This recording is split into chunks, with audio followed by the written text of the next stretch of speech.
Today's episode of the Totally Rad Show is brought to you by Netflix. Coming up, we jumpstart our week of Comic-Con coverage with our take on the TV pilots The Following and Revolution.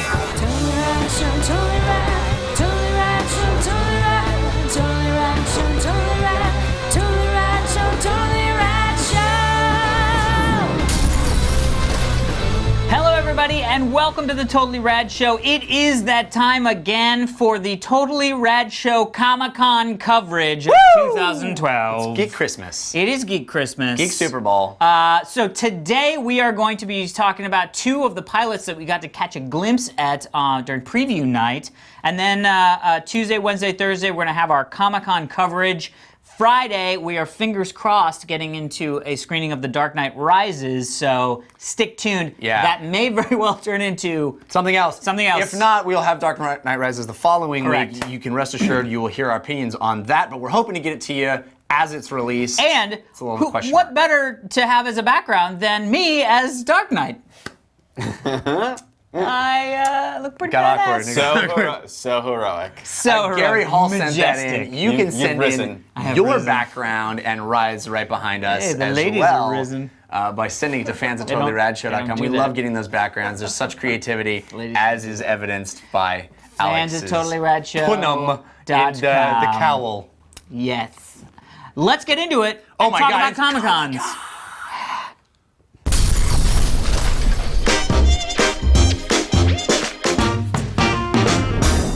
So today represents the first day of Comic-Con craziness. One of the things that they do on preview night at Comic-Con is they will air pilots for people to watch, which has sort of become a new fun thing. I can't remember what we saw last year. The Hit. Two years ago, we saw Human Target. Human Target and something else. And V. Yeah. That was a few years ago. Though. It was a few years ago. What? No, I don't think we saw Wonder Woman there. Possibly. No, we didn't see Wonder Woman. But anyway, For sure we did. Oh, no, they no. aired. Bionic Woman. No. Never mind. Anyway, so they aired a couple pilots for the public, and we got to see two of them, Revolution and The Following. So let's talk about Revolution first. It's created by Eric Kripke, one of the guys, or the guy from Supernatural, which is one of my favorite shows, has been for a while. It's about a blackout, a sort of total blackout. Total eclipse of the heart. Total eclipse of the heart. Basically, everything stops working. It's essentially type of deal, right? It's Well, it's essentially very unclear. It is, but it's essentially what all the conspiracy theorists that didn't really know anything thought was gonna happen with Y2K. So it's like anything that electronic doesn't has work. any sort of gear mechanism also gone. Yeah, because combustion engine guns. gone. The gun is the Well, thing. but gun they have, works, they have these kind of guns. Only the. No, the guy had the one they have handgun musket though. guns. Oh, but he was super guy. This is one of This my is all things the with stuff this. about the revolution. Anyway, so Wait, a answer power. this. Wait, hold on. Why would I'm confused why guns would not work. This is Guns my do issue work. with the show. No, but Why would pistols? cars not work? Right, why would cars? Right. Well, there's We don't know electronics. about That's what we don't know. We don't know about But that. not every car. Exactly. Combustion 57 engine, Chevy is engine gonna stopped work. working. Yeah. And guns do work. The guy had a gun, and then there was the machine guns that all- were holding the machine gun people. No, all they have is muskets, muskets. like pre-Civil No, War. the The guy had, those but he's people- like super dude, and clearly there's some underground group that has access to stuff. I think that's not true, but it could be true. But I don't think it's true. All right, let's get Long into it. story short. So I think right now, yeah. blackout happens. Flash forward 15 years, and there is now pseudo civil war. It's a very Firefly feel. Everyone became Amish. Everyone became Amish because it's what you do. And we follow. That'd be awesome. They a should show daughter the and Amish people son. who are like, We've been Oh doing this my for God! years. I told you. Yeah, where's your fireplaces now? Anyway, so flash forward 15 years, there are now republics that are sort of, or not republics, but like, it basically feels very Civil War-ish, as it were, and we follow a journey of a daughter and a son trying to find their father, or their father's brother. Classic. Daniel Trachtenberg, what did you, a pilot episode directed by Jon Favreau? Interesting to note. Daniel Trachtenberg, what did you think of Revolution? I think this has perfect bones, horrible meat. Interesting. It is, and if you want to break into the TV business, this is an expert, masterful execution of a pilot episode. All the setups are perfect. All the turns, the middle of the pilot's turn, the end of the pilot, the reveals, how it sets up the whole series, how it satisfies the character stuff in the middle is all perfect. The execution is what didn't. Bless you, Mike. Hit a home run for me. Didn't sneeze your way to finish. Didn't sneeze my way to the finish. Really, my biggest problem is the casting. Everyone in the show looks just good-looking enough. Everyone is just good-looking guy with a bow and arrow, good-looking girl, good-looking. No one feels like the character. There's no. It's just not. It's the most uncinematic casting. It is the most network television casting. There's no other way to say it. There's something about. We always talk about. Oh, it feels like you can feel the TV, you can feel the networkiness or whatever. The thing about that is that there's just, when putting out a show for network television, there are so many more hoops to jump through and people that have other interests besides whatever the story of the show is. Right. So when you're casting something, the desires for, well, this is a person you have to look at every week. There's different interests that don't go into making movies, or perhaps, by the way, I don't really know what I'm saying, and this is just sort of what I think I know from stories and gleaning and whatever. And in cable shows, I think that isn't a little more a lax. part of the process as much. So I really feel well, I have to look at this guy every week, so he's good looking. He's not. They all look like they just came out of a trailer. Yeah. And it's funny. I had the same thought, and I want to pick your brain a little bit more about this, both of you, because I was trying to compare it to Lost, where everyone in Lost is gorgeous. They're all gorgeous people. They're all but they're models. all but there's something grounded about all of them. But there's also a Hurley. There's a chick who's the criminal. That was a reveal that you thought she was just hot girl, and then she wasn't just hot girl. Right. The hot that looked like they were a couple ended up being brother and sister. Yeah. Then there was a. Did I say Hurley already? Yeah. And there's a.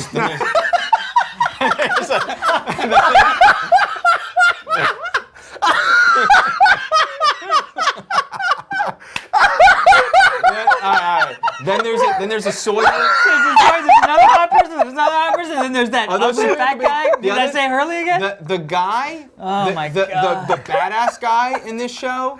Well, Locke. Feels like John Locke. Yeah, John Locke, he's completely just an different. And then there was like old sort of accountant-looking dude.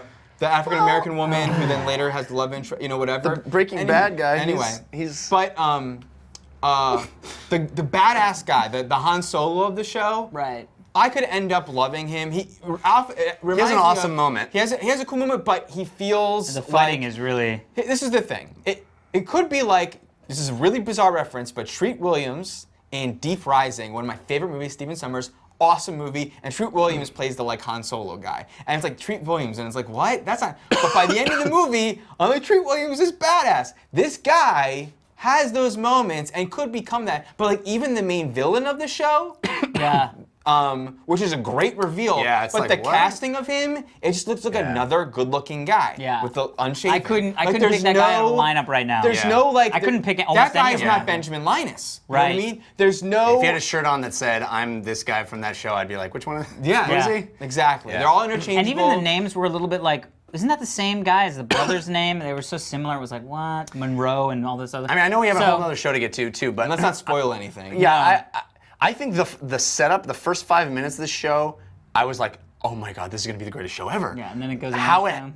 Well, how it sets it up is so Yeah. wonderful. As you said, wonderful bones of like, oh, I'm hooked. All that shot with the cars like, Yeah. awesome. Yeah.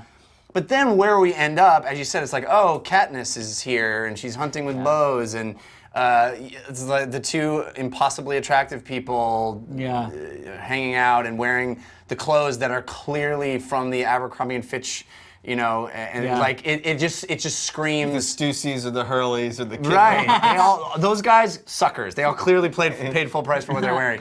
But and I ended up like, I wanted to like it because of that first hook. I was so hooked. Yeah. And the concept is great. I mean, we've all thought about like, oh, what would we do if there was no technology? I think the first 5 minutes and the last 2 minutes of this are the only reason why I'm interested. The middle part was like, okay, felt very TV, and you literally came out and I was like, why is it that you can spend $1 million, $2 million on a feature film and have it look worlds better than a pilot like this. They probably spent the exact same amount of money. They had access to all the best stuff. What is it that you can just have these things come out and it just looks like TV? Like, it just feels so TV when I don't know if it needs to still feel TV. Because the Lost pilot did not feel TV. Right. You know what I mean? And all the stuff that we were talking about at the outset too, which is sort of the wishy-washy, unspecific rules of what happened is a problem. And I anticipate that as the show goes on, hopefully they will make that a little more clear as to why is it that everything that literally should just work because you crank a crank doesn't. Right, yeah. But it wasn't enough information at the outset. It's like, okay, all technology is gone, but I would get it if it was, because they keep calling it a blackout, which is like no electricity. I get that concept, but it's more than that. It's no potential ability to start electricity. It's almost like there's something in the air that That's won't why I let thought it was like combustion an happen, EMP you know what I kind mean? of deal. What does an EMP thing do? Electromagnetic pulse, Yeah. which is just not what this is. destroys the electrical components of a thing. So you would have would a just thing like rebuild a something. tractor or a 57 Chevy that would still work, and they'd have to be continuously pumping out an EMP. This is for no it to potential for electricity. No, so it's very odd. Anyway, so we'll have to see as it goes to series how this sort of falls out, but mixed bag. The following is by Kevin Williamson. It's the new Kevin Bacon show starring Kevin Bacon. And I realized halfway through the pilot, this is that show that they announced that everybody thought was a joke, even though they don't really use it. Because they announced a while back that there was going to be this show where it was a serial killer that was using social media tools to have people kill people. And I was like, that is like the biggest joke of all. It's called The Following. It was like, oh, so his followers on Twitter are the reason why he kills people. This is that show, but it did not at all meet those expectations. Don't jump to conclusions. Exactly. This is a perfect example of don't jump to conclusions after a press release. Anyway, Kevin Bacon is a retired FBI agent, retired seemingly not by choice, whose claim to fame is catching this one serial killer. That serial killer escapes, and a hunt ensues. Jeffrey Cannata, what did you think of The Following? I didn't like it. And I love Kevin Bacon. I could watch him all day. He's fascinating. I have no idea why he is involved in this. I feel like if this was a film script that came across his desk, he would turn it down. So I don't know why, because it feels like nothing special. It is like maybe it's more my particular tastes. I'm not intrigued by just the serial killer Criminologist, or whatever, yeah. And that's what this is. I mean, I feel like I've seen it a billion times. It's the guy who wrote the book about the killer, and he has to deal with the killer again. And none of the kills are particularly interesting. A lot of them are much more violent than you usually see on network television, and I'm a little shocked at the level of graphic, horrific violence that's on display here, which is, I was surprised.